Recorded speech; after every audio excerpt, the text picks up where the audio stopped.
বিশ্ব সমুদ্র পরিবহন বাণিজ্যে জাহাজ পরিচালনার পাশাপাশি কন্টেনার ভাড়ার ক্ষেত্রে শীর্ষস্থান দখল করে আছে ডেনমার্ক ভিত্তিক প্রতিষ্ঠান মার্কস লাইন।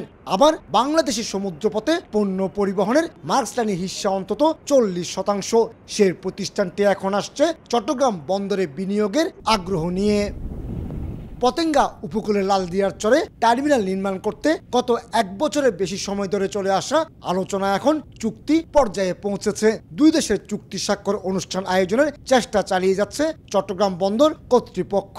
এপিএম টার্মিনালের সাথে এই বিষয়ে আমাদের কার্যক্রম বর্তমানে চলমান রয়েছে। এটার যে ট্রানজিশন অ্যাডভাইজার তারা কাজ করছেন, তাদের সাথে আমরা কাজ করছি। আশা করছি চলতি বছরের ভিতরেই এটার চুক্তির কার্যক্রম আমরা সমাপ্ত করতে পারবো। মূলত মার্কস লাইনের অঙ্গ প্রতিষ্ঠান এপি মোলার পৃথিবীর 60টির বেশি বন্দরে টার্মিনাল পরিচালনা করে আসছে।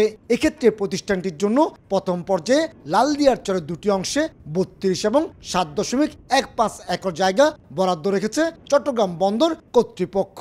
অবশ্য অত্যাধুনিক ট্রেনের পাশাপাশি যন্ত্রপাতি স্থাপনের জন্য মার্কস লাইন এপিএম টার্মিনালের চাহিদা রয়েছে অন্তত 50 একর জায়গা।